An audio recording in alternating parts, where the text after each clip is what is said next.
for the moment. I can't help you with that. You should be able to. Oh, trust me. All right, we are Maybe live. maybe it's just me. Bear with me just a second. Well, let me see if it's. Mine's is open now, so you should have one Yeah, Mr. Oliver. It's done. Yeah, I'm just getting started though. It's thinking. Yes, ma'am. Okay. It's a bad. I'm slow. 5 times speed.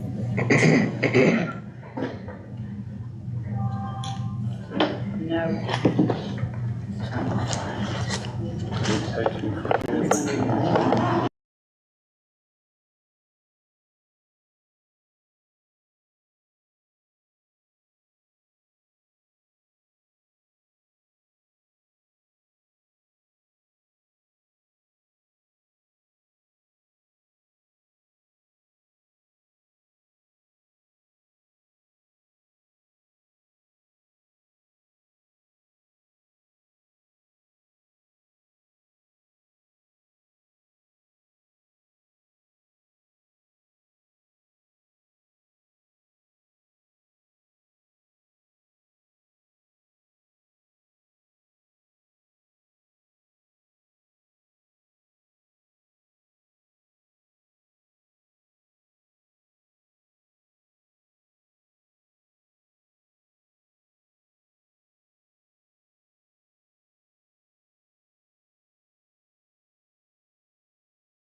Okay. Going to call our November 9th Fayette County School Board Committee meeting to order. Appreciate everyone being here tonight.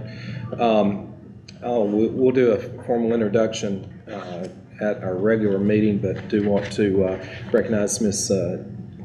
Joy McGill and Mr. Alex Simmons. These are our school board representatives based on policy that we passed a couple months ago. And so we're excited to have you on board and looking forward to your input. And we touched base with them just a little bit before our meeting and told them don't be afraid. And obviously, I think I speak for all the board members here. If you have a question, feel free to ask any one of us. We'll be happy to provide you with some guidance. So this will be the second month that we have taken the approach of putting in a consent agenda items that are more administrative in nature.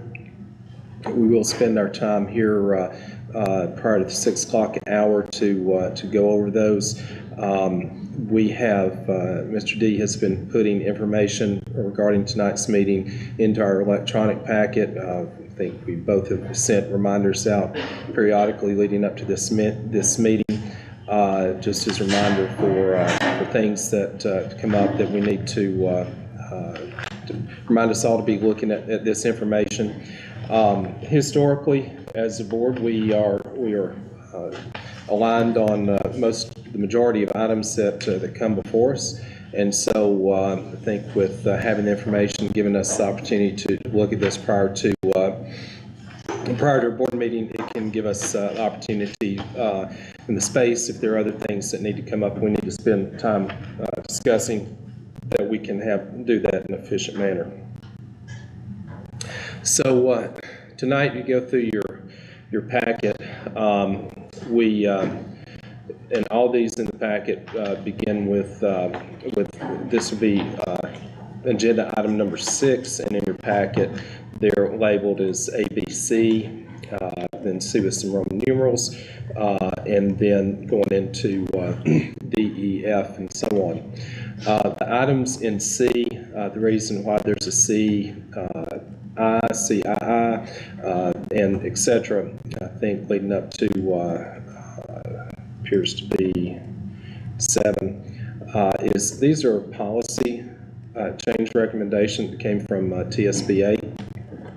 And so, as every year when law changes and they have a chance to look at the laws once they've been finalized, and if there's ever time that there's rules that need to be applied to that, they will go through that legislation and then come back and make recommendations to us as a board for updating our policies as it may be impacted by legislative changes. So that is the bulk of what is in our consent item. We do have some other reports, district reports. We have our financial report and personnel report and so on. So I will start and take this approach tonight and go through and just see if there's any questions about the minutes that were presented from last month's committee meeting minutes, and then also our regular board meeting minutes.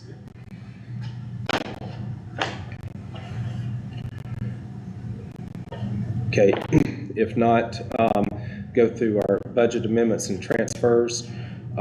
When you look at the budget amendments that are presented, it does specify the various funds that these transactions are taking place in, and Miss Alley and staff, I'm sure, do a good job of putting the description that would be necessary, just common business practice for these type of adjustments and transfers.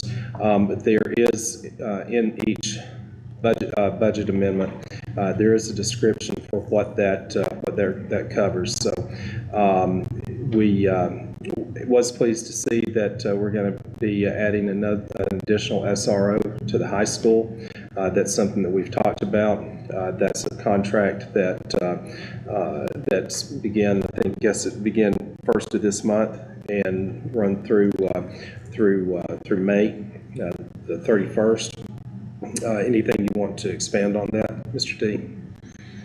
No, I believe that officer will begin actually next week, and it is another male officer. It's our hope at some point to find a female officer that could serve a role at that school, but we're thankful to have another additional SRO officer at the high school. Okay.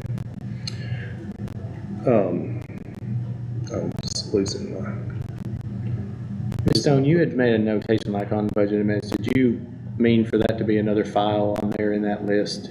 Okay. Is it okay if I remove that then? Just wanted to make sure. Thank you. Do you have those budget amendments in paper copy? Because I'm not able to flip do. through those. Okay. All right. So that's to fund that. That's going to be coming out of the general purpose fund. Another general purpose fund is a transfer for adding interactive panels for video conferencing. That was part of the rural utilities grant, and you saw that. That would be a matching fund where we're going to match some of those monies, and then I think the balance would come through the federal government. Yeah, we're receiving grant funds, and there is a portion of that. Ms. Russ, do you remember what the matching portion? 13%. But this is going to provide the biggest thing, the bulk. It's a lot of technology. The biggest bulk is going to be interactive Promethean type panels in every one of the classrooms. Then after that, we go into Fund 142, Subfund 718, and this is going to be for teacher funding and material and insurance employment compensation per the special education grant, and that's for this special education preschool grant for fiscal year 2024. And we have What's that for? It's just transferring funds based on the requirements of the program as far as the insurance that is needed for that program. We are transferring It's, I think, $13,000 and change. It says from the teacher category to the assistants category to make sure that their insurance requirements are met. So we had extra money in the teacher / supplies and materials category. We moved it into to pay for their insurance.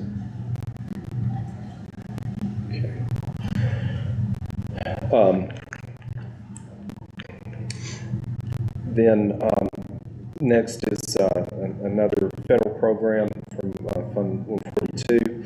We're going to budget for 2 retired teachers to work with students with disabilities to help improve test scores and contract other resources as needed. So that is again, that's federal money coming through the state, and that will be appropriating to provide that service. So that would be 4 budget amendments that were presented that we're asked to approve tonight. Any other questions on those?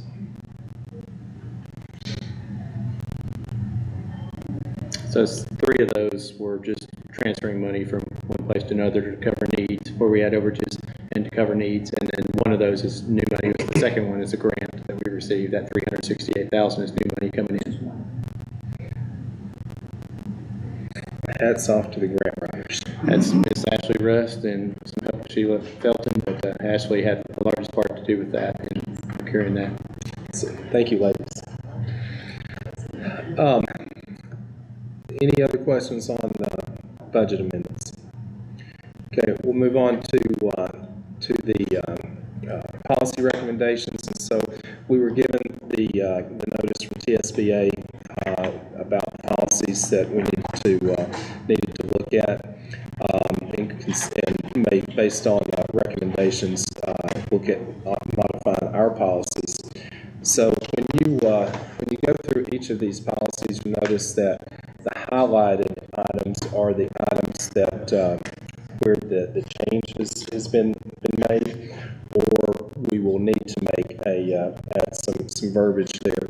But trying to the purpose of highlighting these is to give us the opportunity to look and see, where those changes are in relation to our existing policy. I don't think any of these policies are new policies. They're just all updated policies.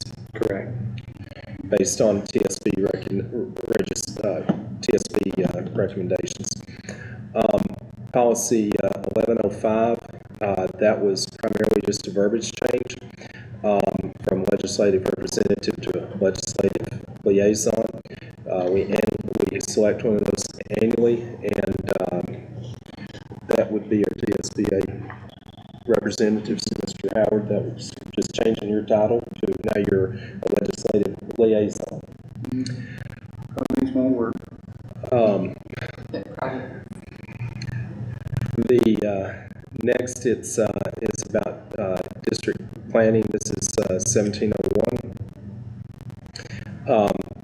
Because of TISA and the nuances of that, and trying to get this new funding formula in place, there's accountability reports that must be approved by the board and filed with the Department of Education each November 1st. So I guess you have that. You all actually did it at the last meeting. Okay. So what we're doing here is just making sure that that's the recommendation is that we have that in policy, and that would be something that would pop up on an annual calendar. Any questions on those two? Mr. McDonald? No, I'm good. Okay. I just want to make sure you're still there. Yeah, I do have a question on line item 7 when you get down there, so Okay. please remember me there. Okay. So next is revenues. This is 2,400, and it talks about collection of funds through online payment. It says here that we're adding this, that district staff are prohibited from collecting funds through online payment methods. So we don't currently allow that, correct, Mr. Markham? We don't collect or allow online payments? We have online payments for school lunches. Oh, we do have that now. So, that's right, so I put both copies in there. So there'll be the second one in your list. I think I put both copies in there. One is listed without. Okay, Yeah, correct. with. So I can remove the first because we have, so it actually is providing the second one on revenues policy 2400 is providing a mechanism in which online payments are accepted by the board. Okay, so focus your attention on, I guess this is 6C III. This would be the collecting funds through online payments. Since we already do that now, then we're adding to our policy some guidelines for how that happens. And you can see in the recommendation change that you have the district staff may utilize, and then we would insert there the vendor for collection methods. So how is that done now, Mr. Markham? Do we have a vendor that we go through for how we're collecting lunches now? That We do pay bands, and then there's also the school go plan for the online ticket sales. okay. Those are the only. Okay, so that would there be any reason to, would they be able to serve collections for, I guess if they can do lunch, and they can do ball games, they could do other things,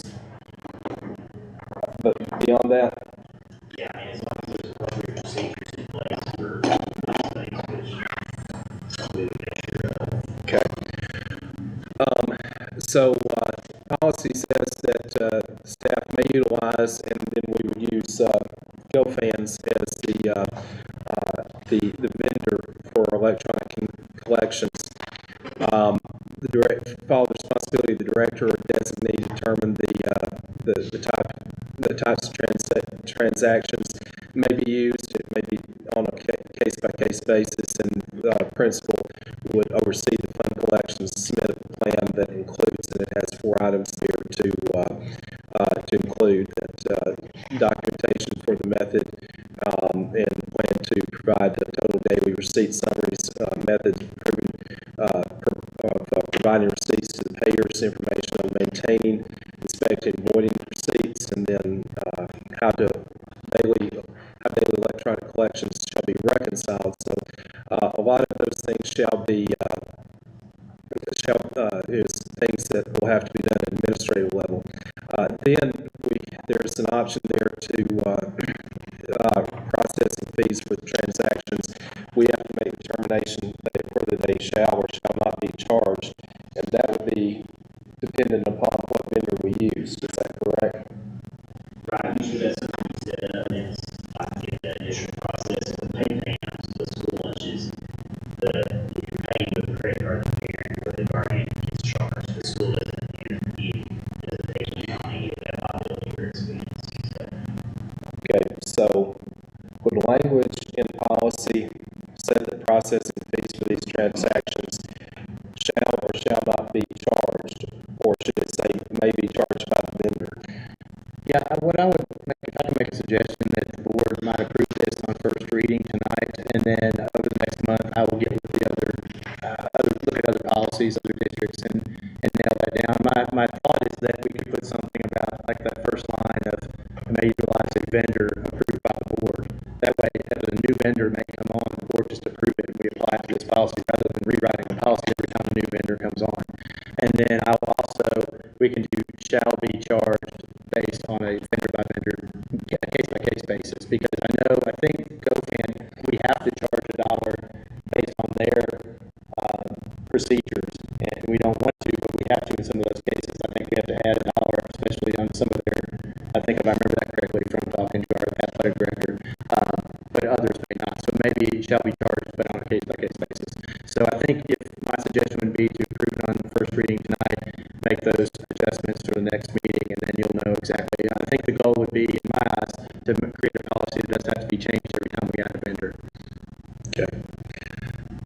So, anybody have any questions on director's recommendation for that policy? That makes sense, so going back and reading that, we're, vendor approved by the board, and that way we don't have to change policy every time. We can just approve the vendor. That would be easily done administratively through calendar reminder, or if as that comes up. So moving on, if there's no more questions on policy 2400, the next one is 6CIB, that's 2601, fundraising activities. We're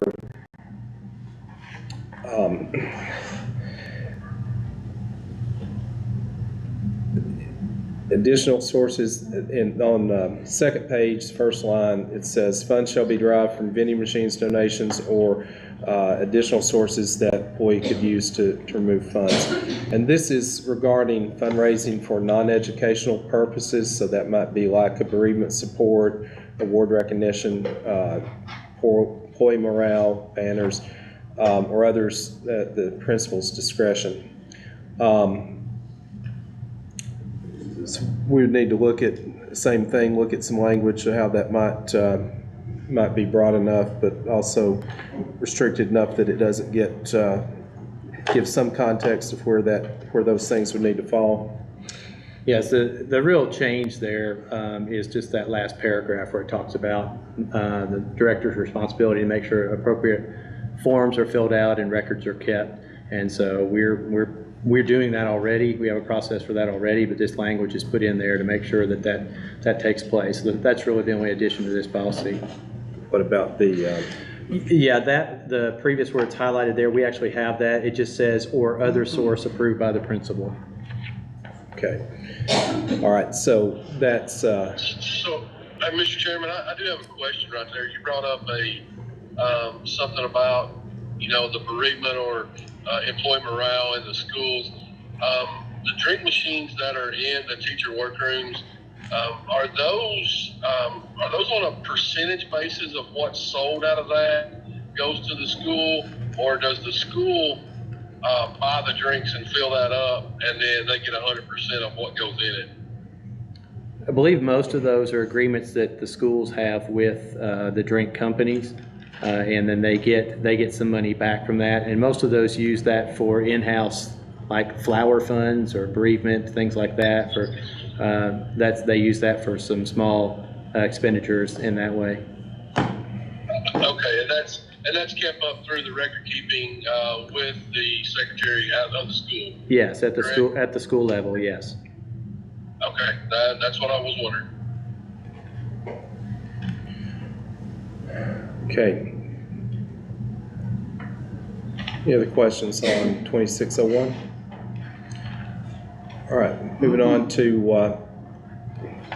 4603, and this is, I think, some options for other ways that we can work around the third grade retention, if I'm not mistaken on that. It looks like that is policy changes on page 3, and then also regarding appeals, those that may want to appeal a decision about a retention on page 4. Anything you want to add to that, Mr. D? Yeah, it's just that the legislature had created another way for students to be promoted, and by reaching the 50th percentile. So that's just being displayed here in section F on page 3. So it's just another means in which students could move on to the next grade level if they reach that 50th percentile. So that's just being depicted here in policy form. The rest of the language would be the same as what our current policy says. All the appeals at the end, as far as the number of days and things, would just be transferred from our current policy.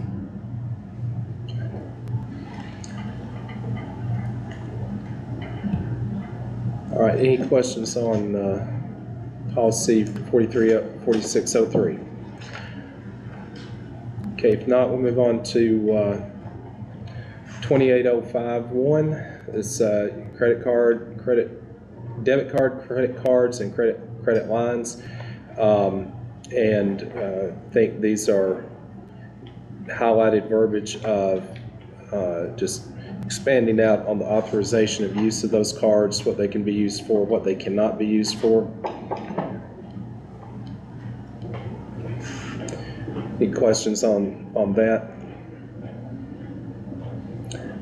Reading this, understanding that you couldn't have a credit card going and paying for a recurring expense.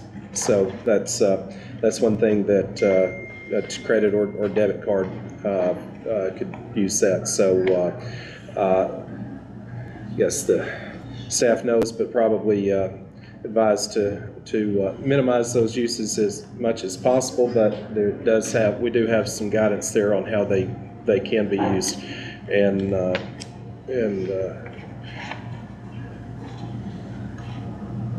course, so that's all the policies policy modifications that we have, and these should line up with the recommendation by TSBA that we received. So any comments on those?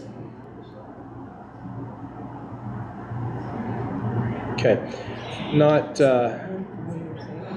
we'll move on to there was a maintenance report that was presented to us. A lot of general maintenance. I'm going to assume that though by the time after the next couple of weeks, those boilers probably will be turned on at some point. But it doesn't look like that there's any major issues at any of our facilities. You have school check-ins. We appreciate all the staff that made us aware of what's going on there. Working towards our goals, working towards testing and academic achievements. So that's good to hear. Chairman, may I make a comment right here? Yes, sir. I enjoyed the way that was configured right there until my Chromebook, my fingers started to move it where I could read it. And it would either blow it up so big I couldn't see it or down like that. So I'm not saying change it for me, but I'm just saying I bet that page took longer to read than any other one, because when I barely touch it, it just goes zoom. May I ask who created this file? I like it. Is she here? Oh, Candace Allen. Miss Allen. So cute. It's pretty impressive. I know I kept going back from this. Well, I want to ask a question. So at Northfield, there's 2 speed limits for the school zone. I don't remember what they are. I would actually have to look when I go back home tonight. But it seems like one used to be 15 and one was 20. Yes. It's kind of contradicting right through there. So we had a lot of trouble with the overhead signs, and so we're replacing those with those that are on the side with the solar ones. Right. So we'll see about getting the above signs removed once I'm sure that those are working. We've had some trouble with the solar ones, getting them timed out with, with time changes and different things like the timers on them. So once we're sure that those are intact, then we'll remove the other. Okay, thank you. So which speed limit do you live on? The lower one. Yeah. No, I'm talking about her. So I think one thing in all the reports were good and reflective of our district and the hard work taking place there. I thought it's noteworthy to mention about the FAA program receiving the first gold rating 3-star award in the schools history. So know that that's a lot of hard work's going into that program, and so we're proud of them for their accomplishments. Anything else on school check-ins? I got to travel to that briefly to Indianapolis to be a part of that, and I encourage anytime you get a chance to go to that. It was It was amazing. I mean, it's like a rock concert. I think there were 67,000 high school students, FFA students at this event at Lucas Oil Stadium. It was really neat to see our kids there, and they were really appreciative. Mr. Ward from the high school and I went and just got to be there briefly, but the parents and the kids were really excited that we were there, and so I appreciate the board allowing us to run up there. But really proud of that program, and like I said, first time in school history that we've received that Level 3 award, so it was a big deal. It was fun. I think that's wonderful. And I actually want to make a comment, if you don't mind, Mr. Chairman. I went to the luncheon last Friday at the Warrior Academy, and that is such a blessing. I really enjoyed it, and I will be going back. Good deal. So,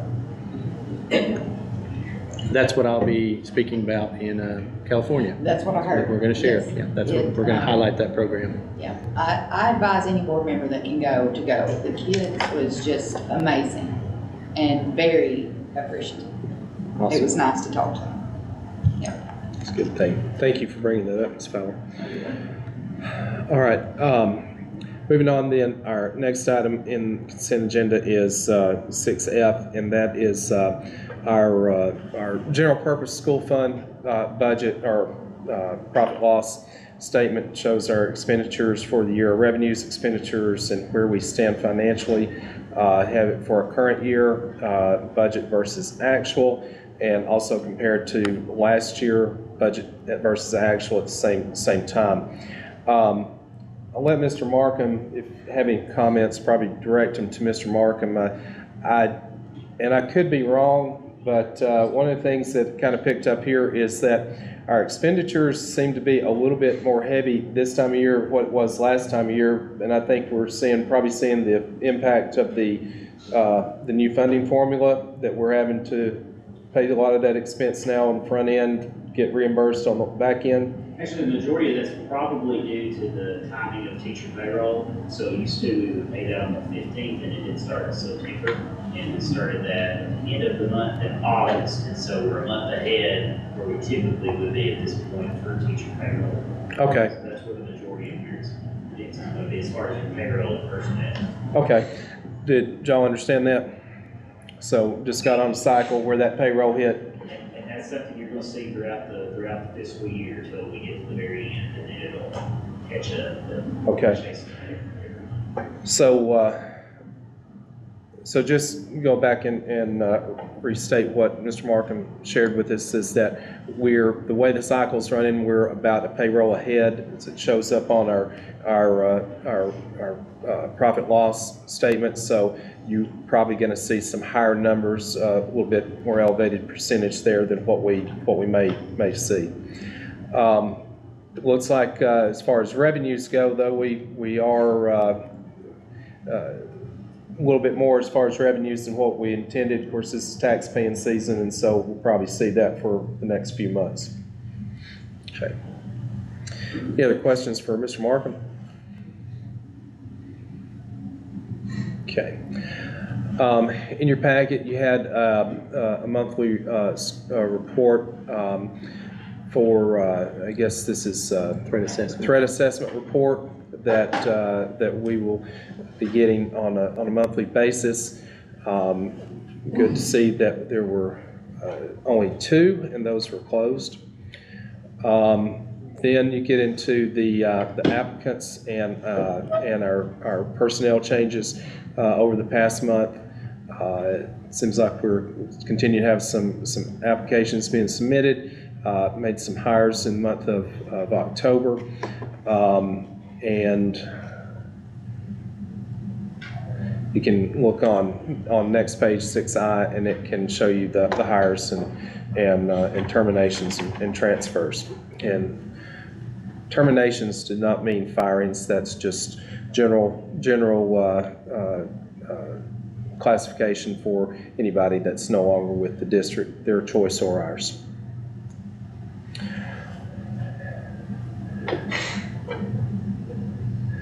Then go down to the next item, and This starts getting in, item 7 starts getting into, is that going to be part of the director's report? It is. I just put that in. That's our usage report from Care Solace. It's just showing you, this is the mental health counseling service that we use, and just showing you that we have families that are reaching out, we have employees that are reaching out, we have students that are reaching out, and just want to let you know that's been a successful process, and getting people the help that they might need. That was my question, Mr. Chairman, and I was going to direct it to Mr. Drumbarger about what that report meant to us and what that data or data, if you would, what it meant as far as our school system. Yeah, just wanted to let the board know that, we have that service available, and it extends to, not just our students and our teachers, but to their entire families.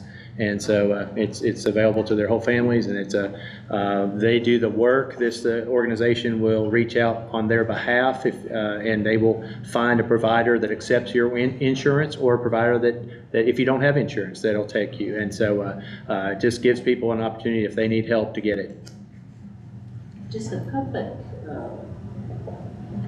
know this through the individual schools, or is this if they would only look on the website? No, it's been publicized through the schools, but we'll periodically, I think we sent out, not too long ago, we sent out another notice just to let people know, and so we sent that out through our communications. So, yeah, and we'll continue to do that throughout the year. So the importance, I think Ms. Stone, you bring up a good point.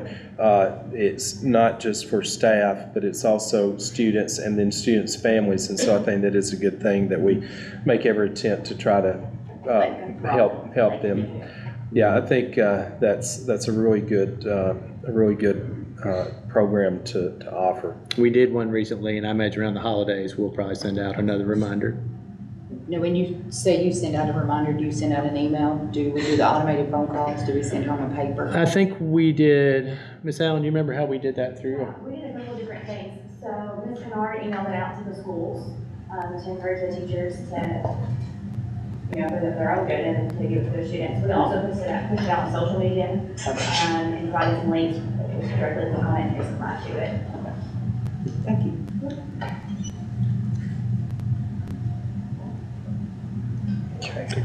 All right, so that covers all the items in our packet for our consent agenda. The other items will be on our regular agenda that we have, and just going through that. Mr. D will be providing district update. Commissioner Golden will be coming and speaking with us about the cross-country course. We'll have our public comment time, and then a couple announcements from there. So, going. Somewhere about the Caswell property used by CB. Did you say that? Yeah, those are new business items that, that's correct. that I believe the chairman's going to get to here. I'll be glad to elaborate on. Yeah, that's there has been a request, and this came in after publicized the agenda. Cassville Fire Department would like to use the property that we own next to Cassville, and that's butting up to Highway 70. Yes, there's actually a map in your folder. Yeah, I put that in there so you can see that. So second to last item, and we apologize. This came to me late, and just apologize not getting into the normal agenda, but they would like to utilize that property across the street from Cassville Lane, between Cassville Lane and Smithville Highway. They want to prepare a helipad there for when they have emergencies, so they have an area to transport folks. They've asked if they could use that they'd be willing to keep it clean and cleared off and bush hogged, and I'm really interested in that. We've had trouble keeping that cleared over the years, and just finding time to do that. So there's no, I've checked with our folks, there's no danger on that side. On the east side where they want to put that, there's no danger there. On the west side, we do have some septic areas that they're aware of that. I think long down the road, their long-term plans would be to build another fire hall on that property, but for right now, they just want to use that for a helipad and want our permission to do so, and promise that they would keep it clear, and I certainly would support that. I think it's a great idea. I really do. Me too. I mean, there's a lot of wrecks down 70 anyway, and by the airport, we don't. So technically, their fire hall right now is on school board property, but we already share space with them, so so they would just be using more of our space across the street that we're not utilizing. Yeah, I think it's great. I think it's a great idea too, because like you said in the past, we had some thorn trees, those wild Bradford pears are wrong, but Bradford was wild pears coming up, and they're a nightmare when they get too big to Yeah. push out. So they keep it cleaned up and then help the community. I think it's a great win-win combination of schools and fire department work together. And unfortunately, with the wrecks that sometimes happen on that road, to have a close place where they can have a safe transfer would be helpful. So, and if I could go right into the other. Yes, go ahead. The other new item, I believe somehow, I think came in front of the board at some point, but it's been lost in the shuffle. We just want to confirm the FFA state convention is in March. And so just putting this before the board again to make sure that we have approval. They'd like to go ahead and secure their hotel rooms and all that sort of thing. There's about 2,000 FFA folks at that event, so, or 3,000 maybe. So hotels are a pricey commodity. So if we could get approval for that, I would appreciate that. So those are the two new business items brought forth this evening. Okay. So, so those are the items that will be coming before us for action and board action at this tonight's meeting. Just want to take a moment just to get some feedback from you board members, or maybe just a request. Maybe it's just homework for you for next meeting, and it's in regard to policy 1404, and that's the appeals to and appearances before the board. We have policy that states how that's done, and the manner in which that policy can be or those appearances can be carried out. And think that we in compliance with the law by having public comment period. It's posted on our agenda. Public's aware of that. Last year, Public Acts of 2023, Chapter 300 required that we have a period of public comment, but the public comment is stated for comment on actionable items that are on the agenda, with the exception of disciplinary hearings, and that comments should be limited to agenda items. And so there's a process there. And I know that we want to be accommodating to the public and give them the opportunity. We want to be an approachable board. I think that's our intent. And so, kind of taking the position of the last several meetings that have moved away from that as far as the public comment being specifically on an actionable item on the agenda. So moving away from that a little bit, it does get away from what we have down in policy, but I felt that the board has kind of said that they're okay with that in some prior meetings, but at the same time, as chairman, my preference would be that the public comment, recognizing during the public comment period, that it do be on actionable agenda items unless board wants to take action and through proper order to having public comment on something that is not on the agenda. So I'm going to pause here, and if anybody has any thoughts on that, or just I would bring that to our attention, that kind of how that's been playing out now for the past couple of meetings, and I know that this is something new, and we're working through. So just I need some feedback from you on direction that you want me as your chairman to I want your guidance. So, Ms. Stone, I'll start with you. Start with something else. Ms. Fowler? I knew he was gonna do that. I don't know, I'm kind of torn between both ways, because, we want them to be able to speak, do we need to change the wording for it? So somebody cannot say we're not going about it correctly? Well, it would, if we, going about it not correctly would mean that we'd be allowing people to address the board on an item that is not an actual item on the agenda, something we'd be considering to vote on.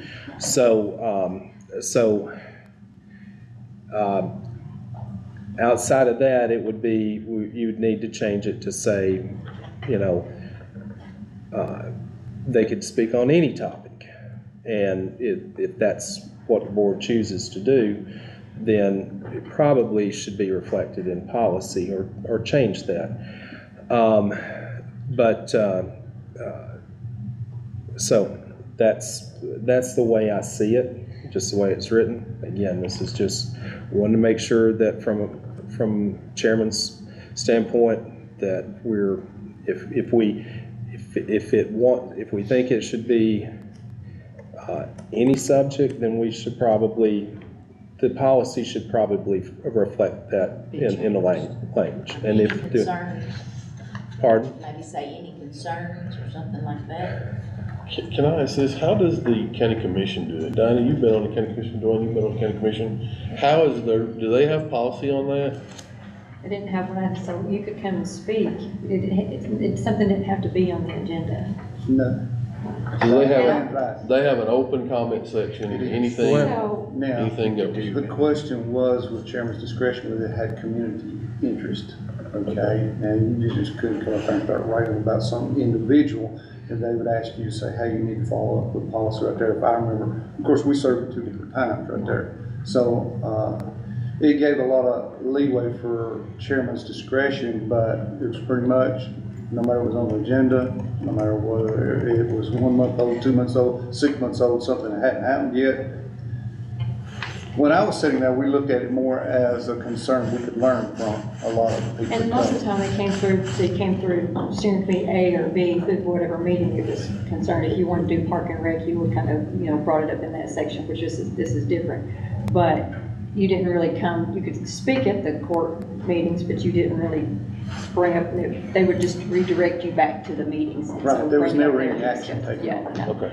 And that's how I feel of this, as far as this board, I feel like if anybody has a concern about anything, I feel like that Jay should be able to come and express that, whether it's on the agenda or not. But no action has to be taken. But at least at that moment, we're made aware of it, and then we can figure out if we want to do some type of action for the next meeting or whatever. And everybody's on a limited time basis, so whoever you are, and you want to bring up something that we may not even know about this board, as far as something that's, concerning to somebody.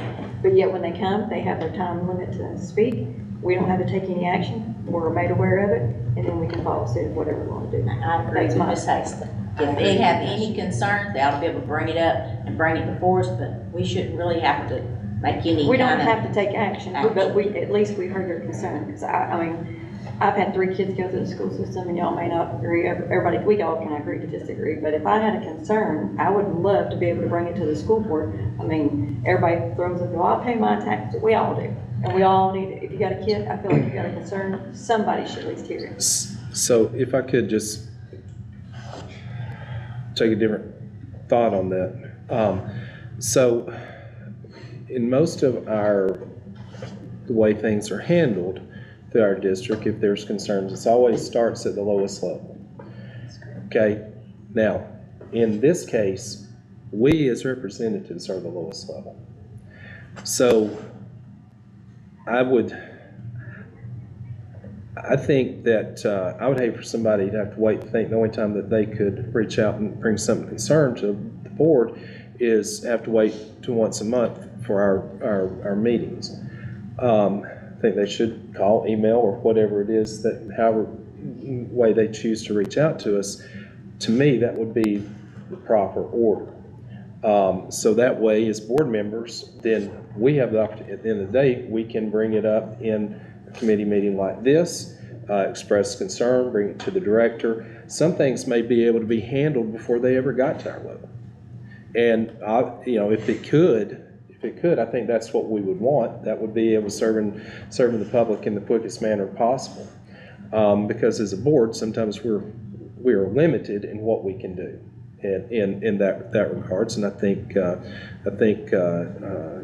work session back in September kind of went through that process with us. But that's my opinion. I don't want we're very valuable in our communities to the public as somebody that they can come to and reach out to with concerns. And if we can handle it with clarifying, something that may be misunderstood, or providing information, or referring it on to somebody that's more the expert on it, that might, in my opinion, that would be more proper order. But if somebody had something on an agenda item taken up, certainly we're speaking to that. But I think that's just my opinion on how I see that being working smoothly. I think, if somebody had something they wanted to say, they might email or call or whatever. But I think that would be great. But if it didn't come to that and they felt like this was the right forum, I think they ought to be allowed to. I feel like most people don't come to the school board meeting to voice their concern if they haven't already went through a different channel of trying to get it resolved. I feel like most of the time it would be, okay, I've already contacted the principal, I've already contacted the superintendent, and they didn't get the action, or felt like they didn't get, yeah. Well, So it's that chain of command. Yes, It's that chain so of once they command. went through that, I feel like majority of the people that would be coming to the school board voicing their concern would be, they've already went through that channel. So, Because all of us are on the website, everybody can be contacted at any time. Mr. D is available 24/7, so, maybe not 24/7, but most of the people, I feel like they have access. And of course, I'm sure all of y'all have been contacted about certain things, and I know I have before, and I've called Mr. D and got the right answer and gave it to them, and they went on about their business, and no one ever showed up here. all right, so I'm thinking just procedurally, okay? I'm sorry, did you have something?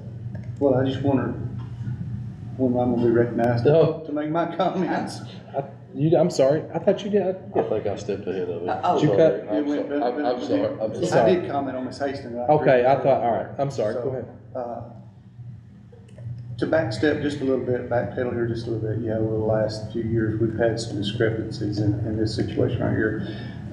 The community needs to know a standard and what they can rely upon, whether what they can come and address and can't address, what they have to need to do and can't need to do.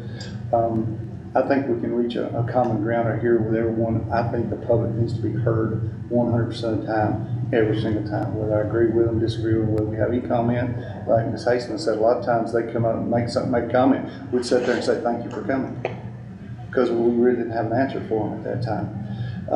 Another situation is, you have to follow, you still have rules and a quorum. They still have time limits. They still can only address the chairman. They can't call out individuals. They can't call out the director. They can't call out any individual, that they're mad at and want to chew out, like we've seen in the past before too, which for me, I'm tough-hided enough.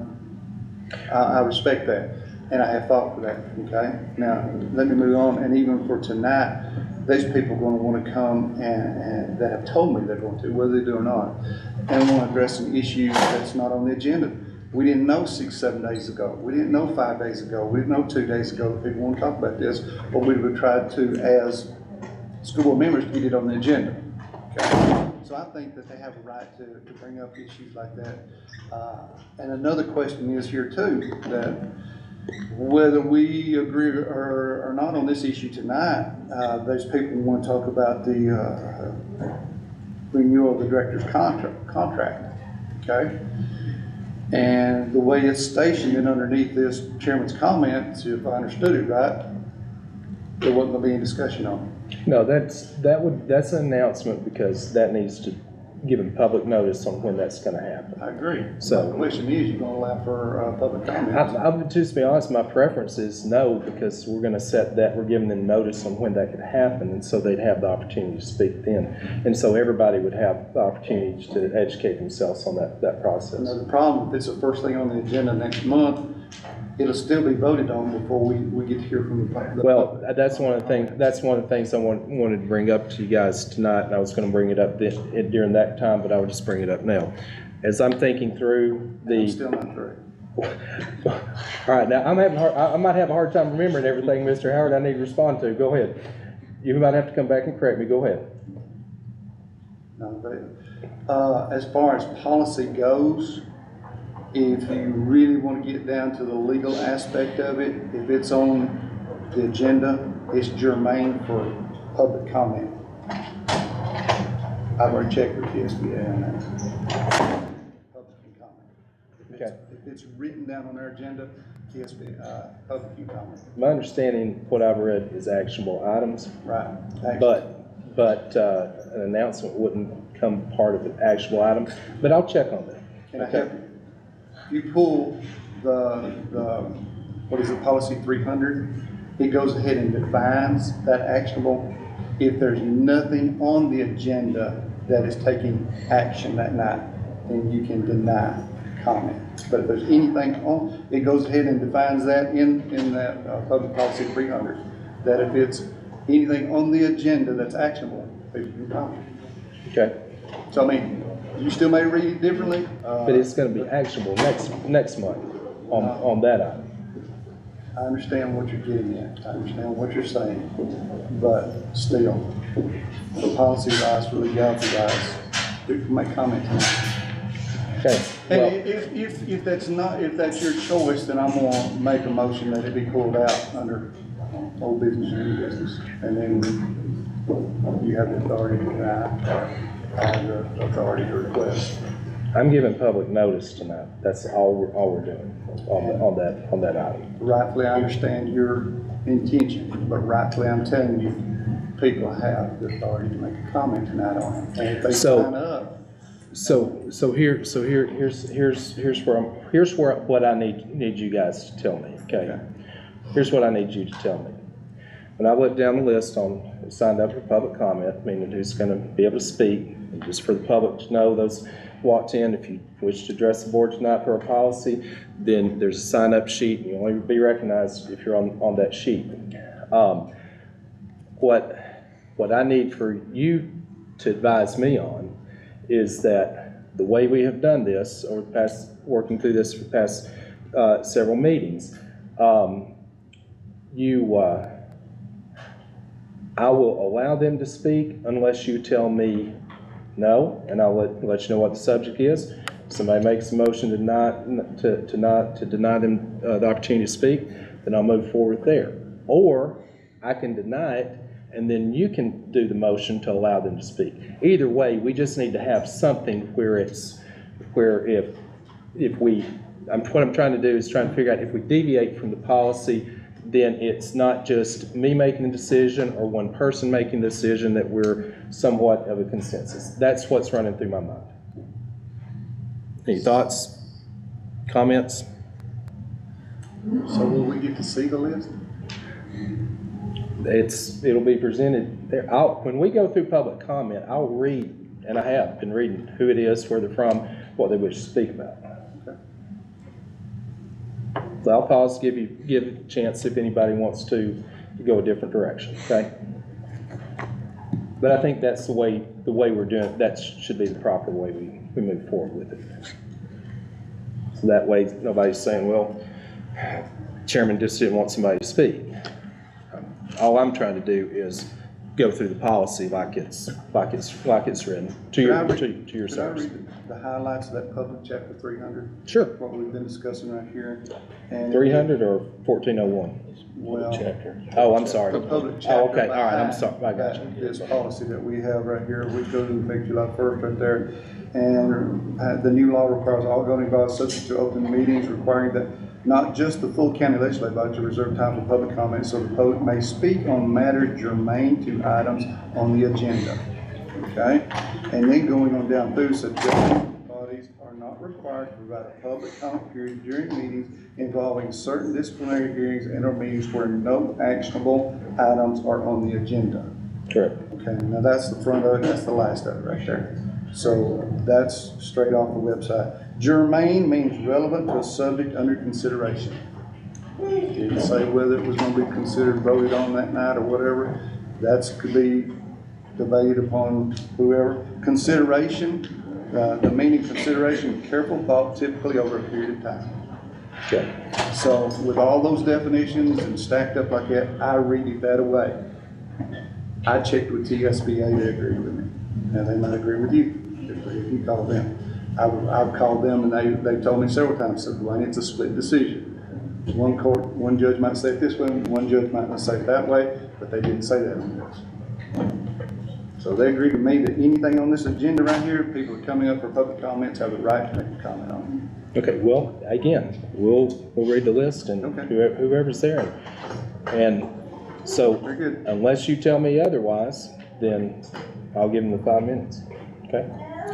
All right, we're past time, so I'm gonna give just a couple minutes here for our friends from News Talk to get set up, and then we'll get into our meeting.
Call the November 9th meeting of the White County Board of Education to order. Appreciate everyone being here. Would please stand, and Mr. Max Simmons will be leading us in our Pledge of Allegiance. I pledge allegiance to the flag of the United States of America and to the republic for which it stands, one nation, under God, indivisible, with liberty and justice for all.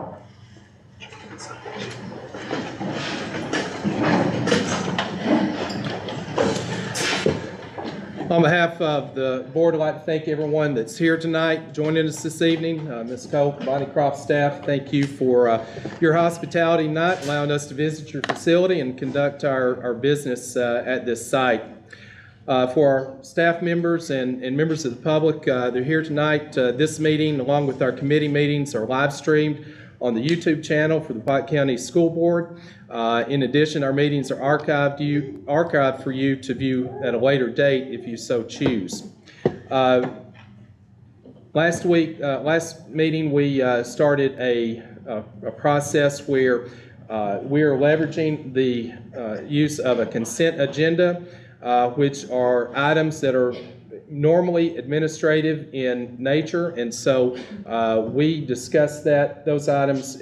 All board members have had the opportunity to review those as they are made available to us, and we do a final review of that during our committee meeting at 5 o'clock, and then those items are included in a consent agenda, which will be approved if, with motion proper order, would be approved in one motion.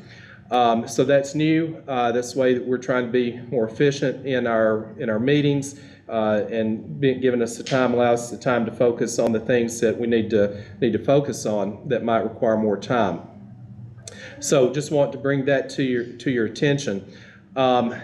Tonight, also would like to recognize our new school board members. These are student representatives that are joining our board for the first time tonight. I'd like to welcome Mr. Max Simmons and Ms. Joy McGill. Mr. Simmons is a 12th grader at the White County High School, and Ms. McGill is in the 11th grade. So if you would, please join me in welcoming them to our meeting tonight. Both of them a question right off the top. Yes, you can, Mr. McDonald. Can you guys give us or kind of tell us what your interests are at the high school and what part of our county do you live in? Ladies first. Ladies first. Okay. Well, it's like what am I active? What are you active in at the high school? I go to the Bible club every Wednesday morning, and Okay. I'm very active in the band. I'm part of the drum line, and Yeah. I'm a part of HOSA and plan on attending competitions, if not this year, then next year as well. And what area of the county you live in? I What? live right next to Wood. Right next to Woodland Park. Okay.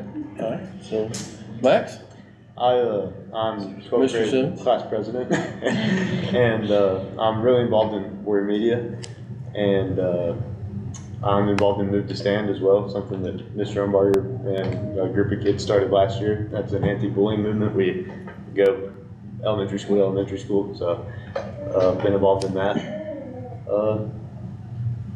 Tennis. I play tennis. Thanks, Miss Al. She reminded me. Sorry. I wish I had my resume. And then I live in the Central View area. Okay. All right. Thank you. Must say there is a nice article in the Expositor about Mr. Yeah, just read Simmons that. today. So you can read that. Thank you, Mr. Chairman. Glad to have you. Yes, glad to have you. So, would like to make everyone aware that the policies from standpoint, this is a public meeting. School board is bound by the Sunshine Law, so all items that were presented tonight have not been discussed or decided on prior. This would be first time for us as a board to come together and take action on items that action needs to be taken. The public comment is something that's allowed at every meeting per state law that went into effect last year. We do have a public comment section in our agenda. It's item number 9. If you have any questions about how that's carried out, I would refer you to policy 1404 that can be found online at whitecountyschools.net/school board.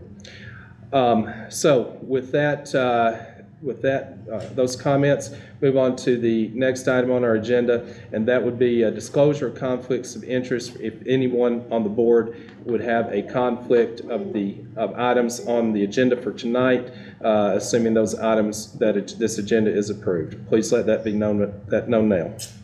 Mr. Chairman, as I do each and every month and each and every meeting that I'm here, will state that my wife is an employee of this school system, but the comments and the votes that you will hear from me tonight are strictly my own and are in the best interest of the White County School District.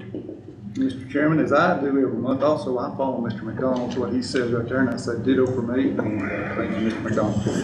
Okay, so it seems like the minutes reflect that Mr. McDonald and Mr. Howard both indicated that they have spouses that work in the district, but there's nothing on the agenda that would be consist of a conflict for them. Next item on our agenda is approval for the agenda for this meeting. We posted the agenda for this meeting out last Friday, if I'm not mistaken, and so you've had a chance to look at that. So at this time, I'd entertain a motion for approval. So moved. A motion, Mr. McDonald. Do I have a second? Mr. Chairman, I have a question. Are we going to be able to discuss item 12B? Well, if we get a second and we get into discussion, then we certainly will do that. Second. Have a second. Now, any discussion? Are we going to be able to pull item 12B out and discuss it when we get down to it? Why would we need to pull it out? It's not in the consent agenda. It's just under chairman's comments and as an announcement. We're approving the agenda, right? Correct. Okay. Where should it go if it's not under chairman's comments? Well, if it's approved under right now, then we get down to line item 12B. Where would you put it if you wanted to have board members discuss it? Well, the intent is for board members not to discuss it tonight. The intent tonight is to make everyone aware that that will be the first item on our item of business at our December meeting. Okay. Well, I just have questions that I would like to ask. Okay, well, you can get to that. I'll give you the opportunity to ask questions. Thank you. That's all I was interested in. Thank you. Okay. Any other discussion? All right, hearing none, all those in favor signify by saying aye. Aye. Opposed? Motion passes. Next item is our consent agenda. Consent agenda for this month includes approval of minutes that was held from our meetings held on October 19th. That was committee and full board. We also will be approving the budget amendments and transfers that were discussed in our committee meeting this evening. We have six policies in our that will need to be updated based on TSB recommendations. So those would be coming through as first reading items. It was discussed in the committee that there may be some things that we want some clarifications of exactly how we address certain situations that need a little bit more research. But all in all, those policies are coming out for first reading. We did have maintenance report, school report, budget report, TLN report. I don't think there was anything to report on there. We had received a monthly threat assessment report as we were to receive each month, our personnel reports, and then we have approval of insurance carriers and approval of student insurance. Mr. Chairman, we need to push those to next month if we can, please. There were some issues. HR is working on some things, and they asked that we push items J and K to next month, please. Okay. So for clarity, we'll be pulling out items J and K of our consent agenda because that information was not provided to us tonight. So those are the items we'll be approving in our consent agenda. So this time I would entertain a motion for approval. I have a motion by Ms. Hastings. Do I have a second? Second. Second by Ms. Fowler. Any discussion? I do have one question, and of course, on the road up here, the audio wasn't great, but I could hear not everybody. But I just wanted to ask about the SRO at the high school. This money that we're moving, is that just our part of that, or do we pay the full salary for that SRO? The school system's paying the full salary for that, Okay. for that particular Benefits, SRO. benefits and all? Yes, for the remainder of the year. That was we took that out of an extra position. We had some extra teaching positions that we had padded in the budget, so we moved one of those in there to pay for that. We had made a tentative agreement with the Sheriff's Department, or I had, that if we could find an additional SRO for the high school, that we would fund that. Overall, the ultimate goal is to have a female and a male SRO officer at that school, but right now, we have the opportunity to get a second male, and so that's what we're So actually. who is currently the SRO of the high school? Is that Mr. Wade Pike? Pike. Wade Pike, Sergeant Pike? Okay. And then this one will start, I mean, Next week, I believe. it says November 1, so. Yeah, I believe he was finishing some things. I want to say the 17th, I think, or Okay. 13th maybe, Okay. was the date. Who is the? Ravleski, I can't remember the name. I'll find that for you, but he's moved here, transferred, I believe, from Florida, has a lot of SRO experience, and retired out of Florida Police Department. So he's not coming in green, he's coming in. A lot of a SRO lot of experience, yeah. Okay, great. Great. Yeah. Richard Starwest. That's what I said. Yeah, what she said, right? I had to set his email up today, so that's why I knew I. Richard Staroweski. Starwest. Okay. Mr. Diggs, if you would share with people who might not know the corporation that we have with, or you have with the Sheriff Department, of how SROs are managed and paid with our city. Well, now there's grant funding through the state. They provided, up till this past year, the school system paid for all the expenses. They paid for the salaries and, well, not all the expenses. They paid for the salaries and the training, and the Sheriff's Department paid for their equipment and some of their training over the summer. But now with the new grant funding from the state, that all comes from the state. It actually comes through Homeland Security to the Sheriff's Department. They get money, so all of their salaries and all their equipment and everything now is paid for by the Sheriff's Department with that grant funding. But this one particular officer, in order to add an extra additional officer, with the school system will pick up the 10 months, and then the Sheriff's Department will pick up their other 2. Thank you. Okay. And with, I think it's well needed. It's so As big spread as the out. campus is.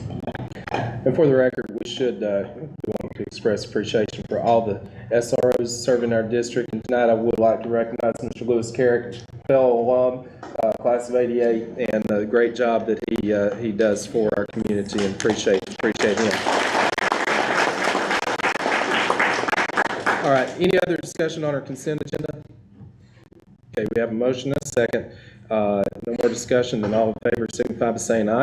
Aye. Opposed? Motion passes. Next item on our agenda is district update, and we'll turn that over to Mr. Drumbarger. All right, thank you, Mr. Chairman. Right now in the district, our focus is on standards and students. I've made a personal plea to all of our educators to pursue excellence in a purposeful manner like never before as we work together to overcome a really difficult season in our school community. A personnel report is in your folders. You can see all the employment transactions this past month. Safety, we are excited to officially announce that our district received a grant award of nearly $500,000 for safety improvements.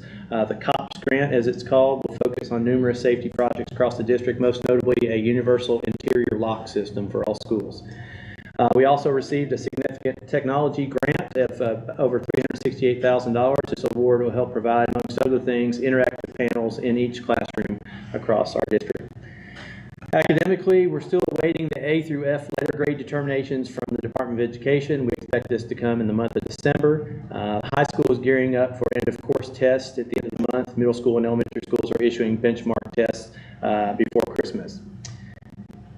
School calendar, a draft calendar was created this week with the help of teachers. This calendar is created with the assistance of the Teacher Advisory Board with input from some of the POE staff. Teachers will provide feedback over the next month, and the calendar will be brought to the school board for approval in December. Athletics, elementary basketball is ending this week, I think tonight actually, and middle school basketball is underway. High school basketball starts next week. Bowling will wind up the regular season this month, and high school wrestling, we have a co-op with Crossville now for high school wrestling. Building projects, we're excited about the Bonnie Crop project. Good weather has allowed for much progress here at this site. Masons are nearing completion of the cinder block walls, and they'll shift to brickwork very soon. The WCHS softball facility, the concrete pad's been poured, and the artificial turf surface has been chosen. And I think at this point that completes the director's report. I'd be glad to answer any questions that you have. Okay, any questions for the director? Okay. I was thinking out loud, I didn't mean to, I'm sorry. Okay, that's good to know we have board members that are thinking. That's good. That's what we should be doing. Okay. If no other questions for Mr. Drumbarger on our district report, we'll move on to line item number 8. Would like to recognize Miss Becky Golden. And Ms. Golden is asked to appear before the board, asked to be added to the agenda. Ms. Golden did do that within the 7-day time period before the meeting. We did not have any information we passed to you, presented to you in our packet for this meeting, but we will recognize Ms. Golden and give Ms. Golden 5 minutes. I think I saw Ms. Golden. She's here. Okay. Come on, Ms. Golden, would you come up and for the board, please?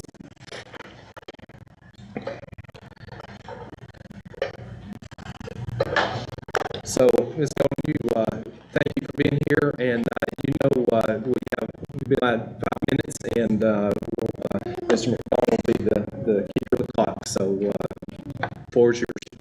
Well, good evening, and thank you, Chairman Young, Mr. Drumbarger, and district representatives. I did want to just speak to you a moment about a remarkable young lady that touched a lot of lives, had a significant impact in the short time that she was with us here. Her name is Marky Bowles, and Marky was not only a very bright young lady and a talented athlete, she was a multi-athlete.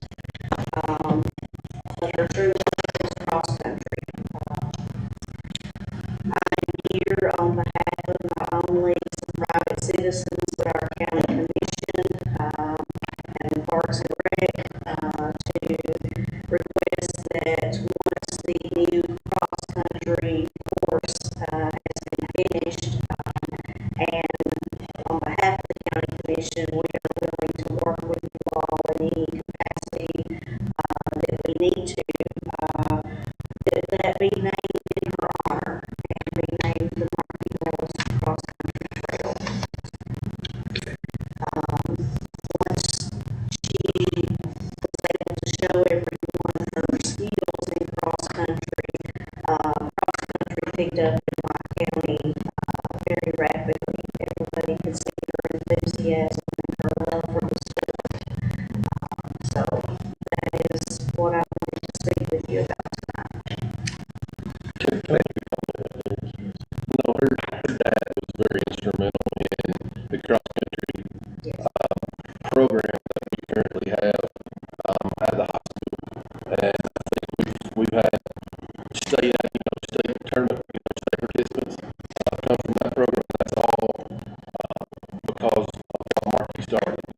Because she was the epicenter of cross country in her time. So And her dad continued to coach well after there. I think it's a great idea.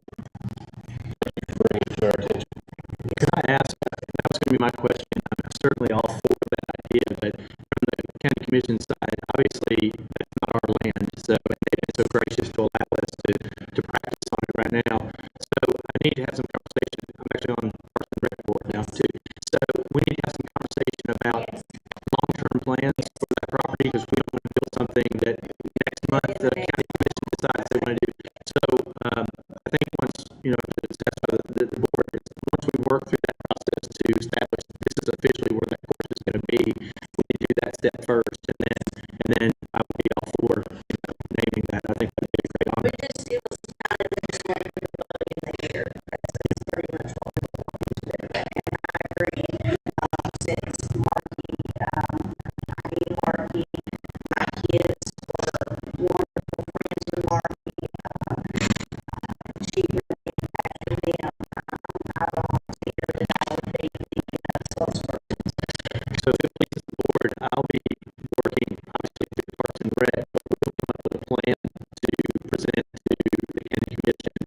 to where that official course would be. And once we have that solidified, then we can bring that back to the board as far as naming goes. Thank you, Ms. Goldman. All right. Moving on, next item on our agenda is public comment section. Policy 1404 allows provides the guidelines for public comment period, and we're here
items for old business.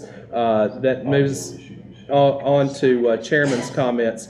Board members like to remind you that the TSB conference and convention will be next week in Nashville. That's the 16th through the 18th at the Opryland Hotel and Convention Center.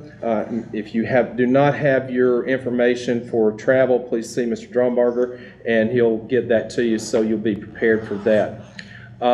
Next item is that during our October 19th board meeting, Mr. Drombarger submitted formal request for a review of and renewal of his contract with White County Board of Education.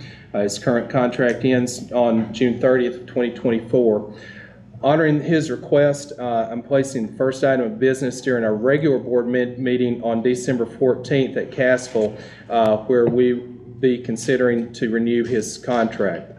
State law requires that director's contract be available to the public at least 15 days prior to a meeting where the board would take action. Because no structural changes in the contract is being requested, I've instructed Mr. Drombarger to have this document reviewed by board attorney and then posted on our website by end of business on November 15th. That would be in the items of discussion for folder for the December meeting, which the public will also have access to and will be able to review that contract. This announcement serves as public notice of this matter, and I encourage the public to review the red line version and contact your district representative with any feedback or questions. While the decision on contract renewal is the responsibility of the board, input from the community will be considered along with supporting evidence of prior year performance. So have that announcement. So any questions from the board members? Mr. Chairman, I have some questions. I would like to state this right now. Every one of these questions came from constituents in my district. I did not make a single one of these questions up, and they have no personal feelings and directions in any one whatsoever respect, and I just want to say them as nicely and easily. But there's questions in my district. First question is, there's 6 questions here. What is the driving factors for this early renewal? Okay. Because we normally have it in April, right? His contract ends in June, and typically the renewal or extension would be taking place in April. However, because this is the end of his contract coming up on end, and we would not be able to do a renewal, we would have to do an extension. We would have to do a renewal contract. So, in fairness to both parties, doing it prior to the end of the year, depending on what action the board took, one of 2 things would happen. We would either be able to renew the contract for another period of time. It doesn't have to be 4 years. The details of the contract, it would be matters that the board would take up. But we would have time to, one of 2 things, if we, by doing it in December, in fairness to both the board and the director, one of 2 things will happen. We'll be able to renew the contract and then start on one of the things that's important to us as a board is start working towards district planning, understanding that who our director will be for the next 4 years. Or the second thing would be, fairness to both parties, Mr. Drombarger would have the opportunity to start preparing his next career move, and the board would have to go through the process of trying to secure that position, fill that position prior to the end of the year. As we all know, gets extremely busy with budgets and things of that nature that we have to start preparing for rolling into our next school year. So timing seems reasonable, and so therefore that's the reason why I plan to bring that up in December. Second question. So if this is normally done in April, is there a scheduling conflict in April? No scheduling conflict other than the fact that giving ourselves and the director both time, depending on how the decision goes. Okay. Once again, so if it's normally done in April, is there financial or business related factors that's a problem right now that would be a problem in April? As Mr. Howard, as I stated before, if we waited to April and not renew his, and decided not to renew his contract in April, then we have a very short period of time to try to get another director in and then try to make decisions for the upcoming school year, which involve budget, hiring, and things of that nature. It just, from a business standpoint, does not seem wise to me to wait to put ourselves in that position. The director contract, director hiring process, I think the only one of us on this board that has been through that has been Mr. McDonald. And Mr. McDonald, that happened during baseball season, and I recall that there were several weeks that you were out engaged and missed on that. So maybe you can speak to the process of how long that took. It was a lengthy process, and I was rather new on the board at that time, and come in, you have your interviews, you have your open public comment, your interviews. It's a lengthy process, and it's not just happening at night, it's happening during the daytime. So it's definitely a process. I do whatever we got to do, To move this on, Mr. Chairman, I want you to understand also, these are none of my questions. So if you would just address my constituents, okay?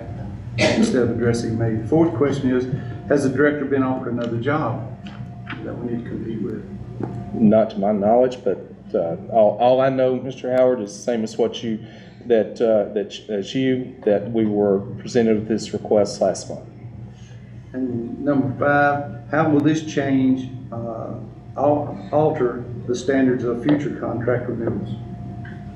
I think I don't think there's anything in policy or contract that puts a timeline or saying it has to be done on a certain date. I think that's left up to the board's discretion and board's pleasure when they bring that subject up. Because we have multiple contracts for teachers and distributors and everything. Will this set a standard for them wanting to come early and renew their contracts? Those are contracts that we have no responsibility for, so I don't know how that would impact anything regarding us and the board. And once again, last question here, and I'm just doing my job of relaying the information and questions from my constituents. And this last question, don't take it personal, but considering recent events becoming public, should we even warrant a renewal? I'm not sure how the director or any staff could have prevented that. But that subject and that matter being under investigation, I'm just not going to speak to that. Thank you. That concludes my questions that my constituents have brought to me. All right. Thank you, Mr. Howard. Thank you for allowing me to ask. I'll give any other board members opportunity to speak on that. Ask any questions, but I hope I made my logic clear on the reason why choosing to do this, plus the fact that it was requested by us, and as an employer and to our employee, they deserve the right for us to take action when presented on it, and so that was the logic behind my reasoning. So anyway, other than that announcement, I would encourage everyone to be active and be prepared for that meeting, and look forward to a good, productive meeting from all those concerned. Next item on the agenda is adjournment, so I'd take a moment. I'm sorry. Yes, ma'am. So you're saying that we're going to have to vote on that next meeting, whether to renew or not to renew, or we're going to go through any kind of forum of anybody asking questions from I'm sorry. Thank you. You bring up a good point. A good point. So let me share with you my intent on how I plan for that meeting to play out. Looking at our agenda, we will have our normal call to order, pledge, comments, disclosure of interest, and then we will have the approval of the agenda, so that way we can have all that covered. Then rather than going into the consent agenda, we will the first actionable item on the agenda will be the director's contract, and at that point in time I will have a sub-point there for public comment on that. So I'll allow them the opportunity, if they sign up and wish to speak to us, they'll be granted the same amount of time on that subject. If there is, I will enforce, if there's a delegation from coming to speak, that they will have to appoint one person to speak on behalf of the delegation in being consistent with the policy. But we will give the opportunity for individuals to express their thoughts. But after that, it will be board members. It will be our decision to make based on the evidence and input that we've been given. So if someone makes a motion to do that, then we will at that point in time enter into discussion. So that would be we would have to have a motion and a second to move into to the contract renewal and then have discussion at that point in time. Discussion, but not a vote, or just? No, we would, if somebody makes a motion, then we will vote on that motion. Okay?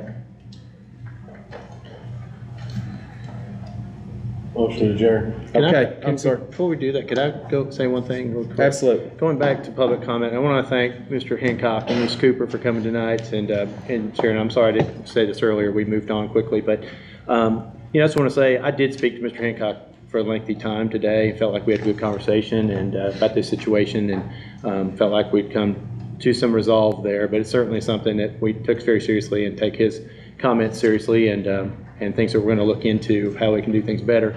Haven't had a chance to talk to Ms. Cooper personally, but I look forward to doing that too.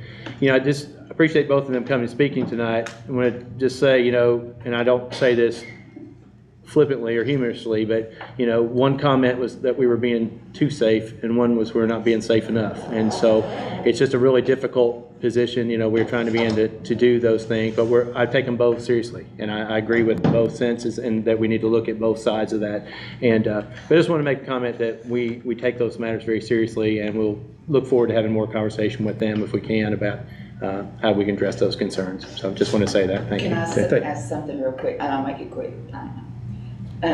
So is it the principal's discretion for the people visiting? It is on the parties, and as a parent, I kind of think one's maybe a little restrictive. As I look at it as a parent, as a director of schools, I look at it as when they have parties, it's hard to monitor where everybody is in the building, and when people are going from classroom to classroom, if we're having assemblies and everybody's in the gym and we've got eyes on everybody at one place, that's one thing. But when you have people wandering the hallways, we don't know who your two people are, and who's in the bathroom at that time monitoring. So, there's concerns. I see both sides from an administrative standpoint and from a parent standpoint. But we'll follow up and we'll look at that and we'll talk, try and be consistent across the schools. So how many schools are doing that? I don't know the numbers because it's done differently at each school. Okay. One school doesn't allow visitors very much at parties, and others that I know were doing exactly what they were doing here at Bondy-Croft. So. Thank you. I feel like one is restrictive. I think you should at least allow the two parents. Yeah. We're gonna take a look at that for sure. And I appreciate both coming in and speaking tonight. All right, as do I. All right, have a motion for adjourn. Have a second? Adjourn. Yeah, Have a set motion. I second, Ms. Tyson. Good luck in the ball game tonight, and for all those here tonight, appreciate you being out, and we'll call this meeting adjourned. It's really good. That's pretty good.